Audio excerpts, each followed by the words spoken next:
Ahoj lidi, mě jmenuje Farmář Musil a dneska tak si zahrajeme Farming Motivace 5 zase. A já bych to dneska vyzkoušel takhle, že uvidíte líp tu obrazovku rovnou celou, tam bylo vidět ten kousíček a teďka uvidíte to celý úplně, takže za mě by bylo lepší to natáčet takhle, protože stál se nějaký nový mody a taky jsem stáhl nový stroj, Kubotu. Jsem vám přel. Počkat, jo.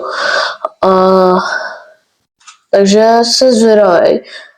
Takže jenom se zjistil, že to prostě musí být na slámu, jo, ta míchačka, tomu říkám míchačka, prostě míchačka na balíky.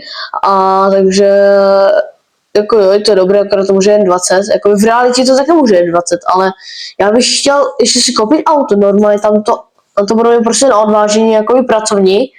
A buď to bych si koupil tady Passat, ale ten je docela drahý. A nebo bych si koupil Trabanta, ten je zase až moc hlučnej, a nebo Škodovku 105. Tak buď to Trabanta, ten je dost levnej, a nebo Škodovku, ale ta Škodovka se mi líbí víc, jakoby. Ale ten Trabant taky není špatný, jo. Takže, počkej, co tady, jo, tady mám ten maják, jako, že bych si dal tady maják. Já bych si tady to, no tak, to prklančit. No tak tady mám už nějaký svoje oblíbený, že bych si, jo, tady toto je krásná. No, toto bych si tam asi dal, akorát ještě, bych si to dal nějak takhle. Jo, tak teďka to je úplně Škodovka. Já dám Škodovky barvy, jo. Takže za mě to levný, jo, takže se mě pohoda. Nastartujeme. Akorát je blbý, že jsem zapomněl si nabít ten druhý mikrofon, takže dneska mám jen jeden mikrofon, takže by to, no, takže jen nejspíš uslyšíte můj hlas a vozidla moc neuslyšíte dneska, takže no nic, a takže skultivátorujeme si jedno pole, pak možná ještě to druhý pole si možná skultivátorujeme. Minulým dílem tak jsme to zorali. A zkouším si to z kultivátora zase, máme dobrý z kultivátora, pak to zorat, je. A pak to zase z kultivátora, tak je za mě lepší úroda. U nás co takhle děláme? Mluvím a nedávám bacha. To jak driftlo? Jako hodně lidí má tento mod, ale taky se stalo se nový ještě vozidla, nový jakoby stroje, prostě to, traktory a tak dále. Stál jsem třeba tady, kde to je, jo, tuto Škodovku jsem stáhl, 180, což taky někdy si koupíme, stojí to 34 600 eur. Tady máme tohle Ursusa, který stojí, počkej, kolik to stojí. Tady máme ukázáno 49 500, ale když na to věru, tak to stojí už, že takhle tady už mám rovnou ty úpravy, jakoby, no tak to ne, ale zase, ale má to turbo a má to rovnou už ty rozšířené pneumatiky, což je za mě dobrý, a on je dobrý, že tady můžeme mít, jakoby, můžeme to si to zúžit nebo rozšířit. Jenom chci najít tu kapotu, kde, tak toto ne, chci, jo, tady toto tady můžeme mít, jo, takovou, a tady můžeme na to navěk, a vpředu to zavážit, což je za mě dobrý. Takže někdy bychom si koupili tohle Ursusa a pak se stál jsem tyto ještě Ursusy. Jo, řeknu vám stránku, jak se jmenuje, i s novinky. A pak se stál jsem toto Proximu. A pak jsem asi nic už nestáhl, nevím. Pak ještě něco do středních traktorů, nevím, podívám se. Tady se zdá, že nic, asi nic, no. Takže tady nic. A jo, tady tohle je masy Fergusona, tady tohle jednoho. A do velkých, to nevím. Je tohle masy John Deere, New Hollanda a jakoby to. Jakoby byl jsem nemocnej, takže nemohl natáčet a pak jsem se uzdravil. Jakoby nebyl jsem nemocnej. Ještě jsem natočil video, ale začal jsem být nemocnej. Pak by bylo mi dobře, ale neměl jsem čas. Já teďka pro změnu začínám mít zase rýmu, takže jakoby, no, takže docela blbý, no. A jo, že vás musím zpomalit, já jsem debil.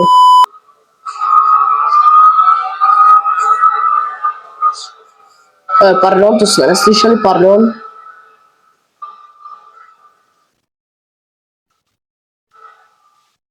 Pozor, ještě jak trošičku spravím v CapCutu. Pane bože, tady je mlha. Ježišmarja. Tak seš...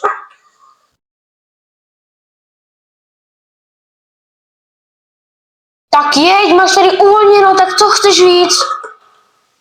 Pane bože, už mám 20%, no to ne, no tak to si děláš srandu. No pro boha. Tak mobil se mi brzy vybije. Ty už hlavně odjeď. Magor jeden. No jeď Magore, jeď. No mazej. Tak jako proč nehreš? To je pro boha. No nic. Takže to pro boha. Takže tohle farminku 2500, co jsou jakoby, připadá mi, že ti řidiči jsou víc amatérský a že jsou víc jakoby agresivnější, takže jakože, je. To tady dělá tráva, dobrý.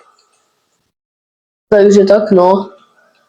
A jo, že mohl jsem si takový blinker. Maximum toto auto může jít 90, a nebo že proč jezdím to, no tak můžeme se aspoň trošičku zadriftovat na poli. Jo, a jsem pak jeden moc, že na to může až zapadnout, nebo jakoby, že to bude víc hrabat a že to bude víc reálnější, když pojedeme prostě to. To vám ukážu, kdyby náhodou pršelo, tak to vám ukážu někdy. Třeba když budu hrát třeba mapu Palegnej, nebo Valachy a tak dále, nebo Zelionky, nebo tak. Jo, tak když bych vám to natočil a jakoby na video short a to. A ono je dobré, že tady můžeme i dovážet nějaké věci, třeba nějaký zboží nebo tak. Takže za mě dobrý. Takže se to vyplatí. Trošku pneumatiky, jak traktor, třeba 30 nebo tak. Přitom to nemám pneumatika od traktora. OK, nebudu to řešit. OK. Je. No tak nic, tak si aspoň komu tak to nahoru dobře driftuje. Ale hrabe to víc, vidíte? Ale hrabe to. A teď to právě, že ten mod, aby to hrabalo víc než prostě normálně. To je ten mod, takový mod systém, jakže se to jmenovalo? Mod systém psychic, nebo jak se to jmenovalo, nevím, ale přesně nějak tak. Panenko Mario. To mi nějak moc driftuje. Takový vypadá to krásně, můžu si, že zapnu světla. Takhle vypadá nějak světla zapnutý a i vzadu a ukážu, že vypadá nějak takhle. Takže tak no. Když si coufneme sem, do prkmančíc. Za mě je lepší ta 707, pak bych si možná... Když je 707, pak bych si možná koupil toho Ursusa, anebo tu Škodovku. Takže tak no. Takže uvidíme.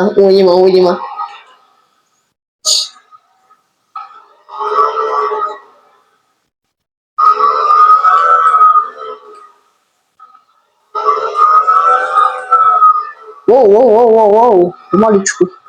Pomalu. Neřádí to tak. Tak. Jo, tady je 707, akorát si to musím. Jo, tady. Tak, zapřeneme si kultivátor, což je skoro vedle nás. Což je tady. Jo, zatím jenom jsem s tím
Teďka jsem ho najednou zapl, nevím, co se to...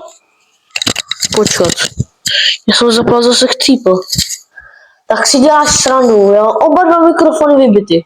No tak to budou muset hnedka dát na tu nabíječku. Oba dva a takže to no. Takže